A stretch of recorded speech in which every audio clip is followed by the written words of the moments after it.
If you look at the watch, some people have extremely tick-tock watches. That is to say, they just have the hours marked with spots. There are even more simple watches than that. I've seen watches that simply have 4 spots on them, 12 and 6, 9 and 3. But on the other extreme, you can buy very expensive watches that have stopwatches on them and things that tell you the date and tachometers and all kinds of involved things, and this watch's calibrations that are getting more and more and more complicated all the way around. It begins to look like a flower. You see, it begins to look, what started out looking like a kind of a metallic object ends up looking like some kind of wonderful, growing, alive thing. Beyond some mysterious point of complexity, it seems to become alive. So this is what I mean by the spectrum of the various games that are going on. The very, very firm at one end, and at the other end, all kinds of complicated metric motions, rhythmic motions, that are so difficult to reduce to anything so simple as chum, chum. We say they're alive. Whereas the things at the other end that are very, very simple like that, you see, we say they are relatively inert. But whether you say that the inert is merely less alive, or whether you say that the alive is merely the maximum complexity of the inert, all depends on whether you want to say yes to the world or whether you want to say no. So it is, as it were, a yes saying that makes everything seem alive, a no saying that makes everything seem dead.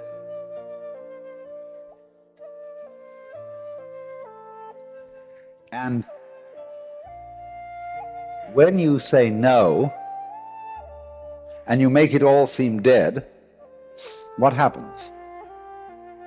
You experience a very extreme form of differentiation between yourself on the one hand and everything that you experience on the other. Because if you want to put this world down and say it's all just a bunch of junk, you can't do that without isolating yourself from it. You've got to stand aside and be a completely independent observer, because if you say, therefore I too am just a lot of junk, and therefore this statement that I'm making is just a lot of junk, then obviously you can't expect anybody to lay very much credence upon it. But on the other hand, when you say, well, good gracious, this whole thing is something, isn't it? Then you put yourself into it. You don't stand aside from it any longer. You admit that you too are part of the whole thing, that your ego, yourself, is so inextricably involved with everything that you experience that there really ultimately isn't any difference between the kind of thing that's going on and you. Then you see, you've got a total system. You're one with it, you're not standing aside from it.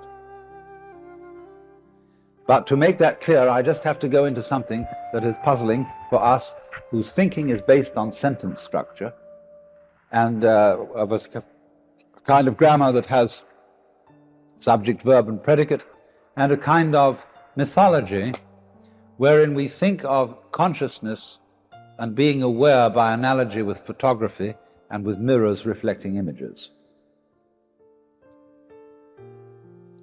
If you can understand that what you are is everything that you know, Each one of us is a different point of view with respect to this situation. In other words, what each one calls ourself is a point of view taken by what each one of us calls our experience. You get that?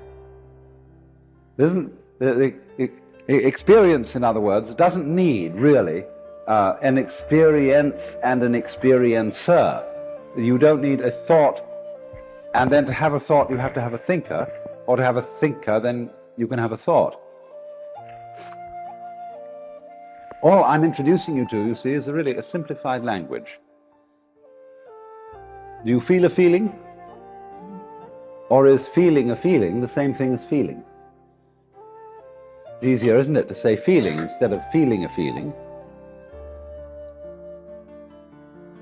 There was a faith healer of Deal who said, though pain is not real, when the point of a pin goes into my skin, I dislike what I fancy I feel.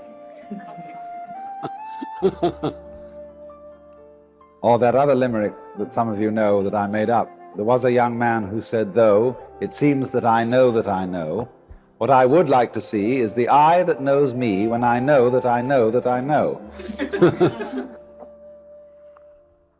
When you see that things, the physical world and consciousness are inseparable, it isn't that the physical world is reflected in a mirror, but that it and consciousness are all one, but that consciousness seems to be something that is different from the world and looks at it.